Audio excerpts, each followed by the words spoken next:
Okay, well, think about this. You wake up in the morning, most people, your brain is a record of the past. It's an artifact of everything you've learned and experienced at this moment.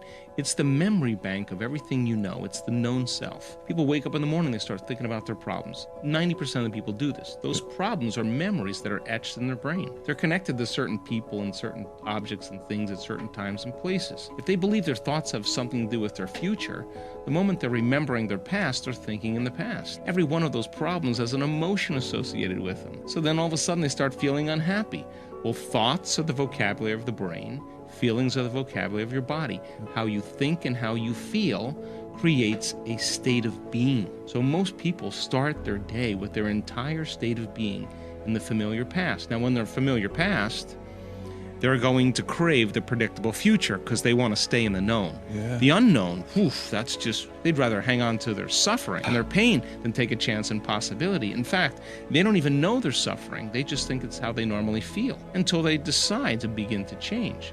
So when we're studying spontaneous remissions, people kind of stumbled on this by trusting something innate in them, something intuitive in them. Not so mechanical, but just like, God, if I had another shot at life, how would I think? How would I act? How would I feel? Who would I become? Who will I be? And they began to change by thought alone. The last thing they had in common, which was really incredible, is that when they closed their eyes and began to image who they wanted to be when they opened their eyes, they lost track of time and space.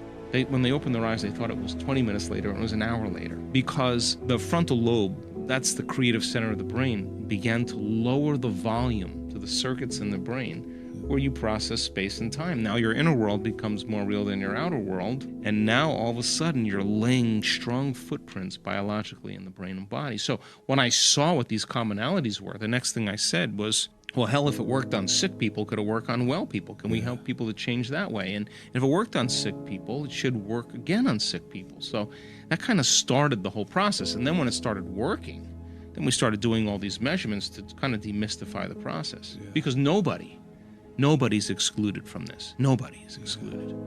Trauma is the stronger the emotional reaction you have to whatever's causing it. The more altered you feel inside of you, the more you pay attention to what's causing it. And the brain holds the image and freezes it and takes a picture. And now you emboss that neurologically in the brain.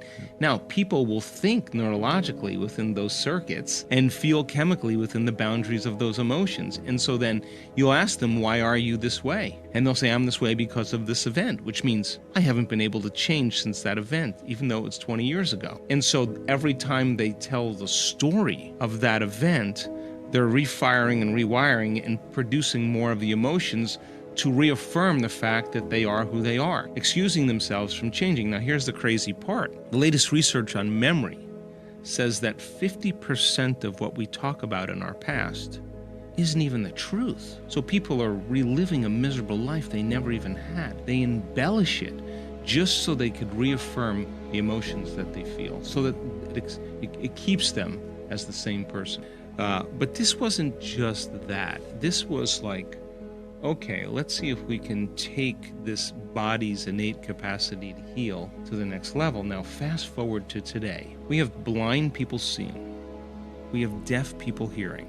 We have tumors that are on people's thyroids or in their brain, 50 brain tumors, one guy. There's no evidence of the disease in these people because they're not that person any longer. The disease exists in somebody else. They became a different persona. So then evidence becoming the loudest voice, we have the scientific evidence that you can strengthen your immune system, you can signal new genes, you can change your genetic future, you can create more brain and heart coherence.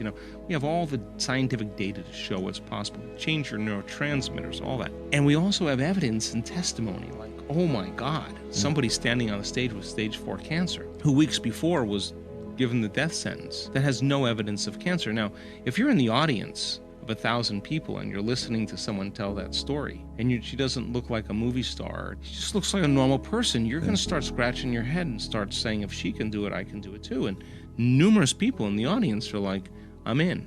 Now you help me. Now I can do it. And it's not anything that she's telling them to do. the story, allegory is the greatest way people begin to learn. So evidence becomes the loudest voice, because all of a sudden, if you can do it, then I can do it. And so you're not doing it to outshine somebody. You're up there to say, I did this and so can you. Now people are starting to take their power back and say, whether they're treating or not, I'm going to try this out. And that's just your body. Never mind the incredible opportunities you can create in your life when you change how you think and feel.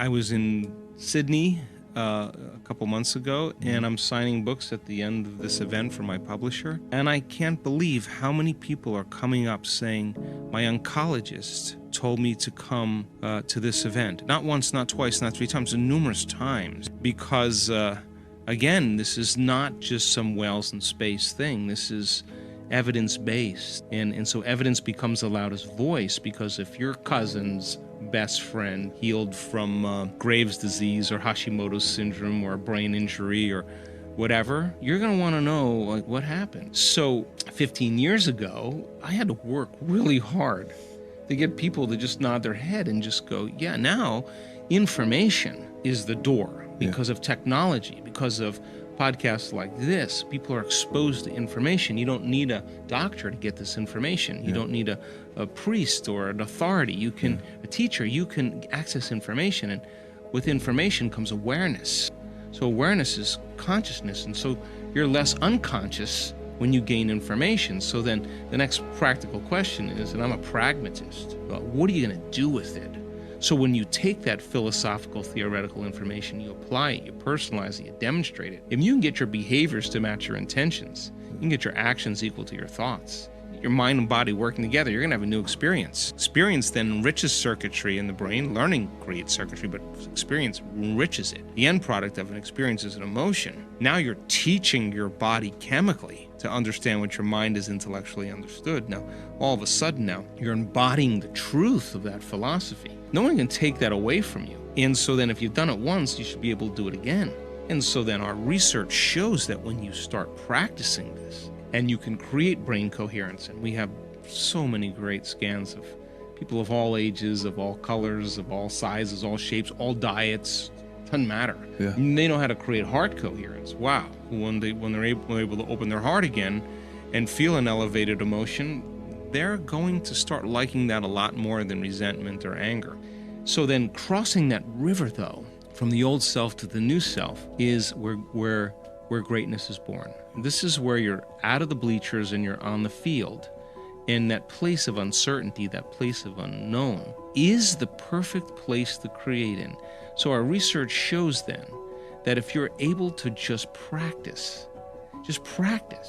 you'll get better at it over time. And now more and more people are doing it so quickly. We have universities looking at our data saying, we don't know what you're doing there, but people can change their brain states in like 4 seconds. That's unheard of. 5 seconds.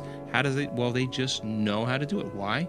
Because we've done it enough times with them. So now they know how to get beyond themselves. And if you're going to create anything new, you got to get beyond you in order to do that. Because if you're creating from your old self, nothing's going to change, right? So teaching people that formula and demystifying the process and showing that we have the science to actually back it, then more and more people begin to trust in the process more.